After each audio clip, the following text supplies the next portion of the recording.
Pernah kenal istilah window dressing? Ketika zaman dulu etalase toko adalah alat untuk marketing, maka setiap toko akan mendandani etalase toko tersebut agar menarik pengunjung untuk datang, masuk dan belanja. Apa yang dipajang adalah apa yang mereka jual, didekor dengan cantik, dipasang dengan indah dan menarik. Kalau dalam pemerintahan, data adalah window dressing, tampak muka prestasi pejabat atau pemerintah. Data pajak turun misalnya, data jumlah hasil tani naik, data ekspor meningkat, data pabrik banyak yang buka baru, data pengusaha asing berebut saham di bursa efek, data turis asing meningkat, perumahan baru tumbuh dan laku semua. Itu adalah window dressing dari tokonya pemerintah yang sukses. Namun sekarang terjadi anomali. Pengangguran dikatakan menurun, manufaktur dikatakan naik, lalu diumumkan data ekonomi Indonesia tumbuh luar biasa di tengah dunia melemah. Dan kita semua bingung, ekspor Indonesia emang naik, pasar komoditasnya emang naik, kan pada turun.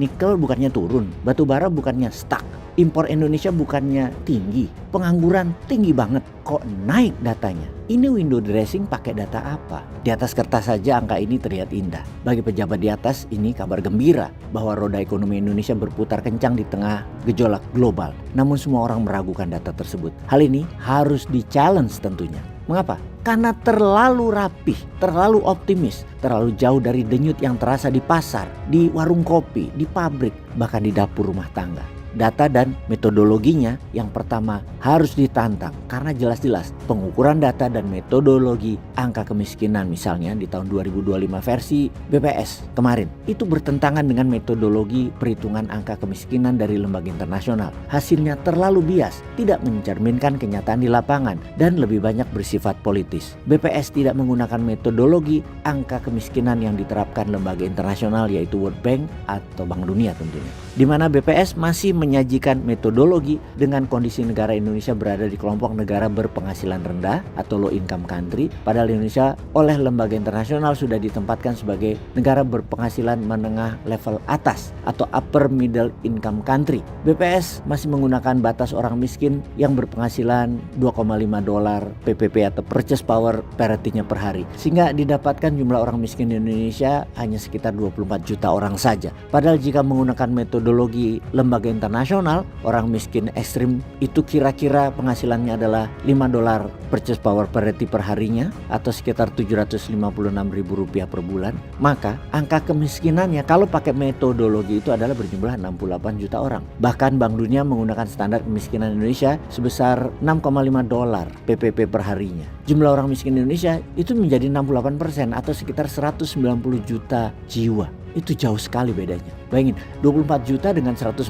juta, ya langit dan bumi. Pakai titik tengah dan jujur, maka jumlah orang miskin harusnya adalah 68 juta jiwa orang Indonesia yang miskin. Data itu pasti nggak terimalah pejabatnya. Maka harus dibuatkan data yang terlihat keren. Ya ubah metodologinya saja yang paling membuat senang pejabat. Itulah data politis, window dressing. Kalau kita menengok ke lapangan yaitu di pasar, di mall, di tempat belanja di seluruh Indonesia sekarang, daya beli masyarakat terbukti menurun. Sampai muncul istilah rojali dan rohana, rombongan jarang beli atau rombongan hanya nanya. Agaknya kali ini BPS harus diadukan ke PBB untuk diaudit resmi atas angka pertumbuhan ekonomi kemarin yang dikatakan 5,12%. Kalau memang benar, inilah ujian bernegara yang benar. Uji ke PBB. Beranikah Indonesia mempertaruhkan bukan hanya sekedar angka, tapi melainkan reputasi negara, kepercayaan investor, dan arah kebijakan publik. Kita semua tahu bahwa konsumsi rumah tangga saat ini melemah. Stagnasi sektor manufaktur nggak tumbuh. Kok bisa naik 5,12%? Ini sangat aneh.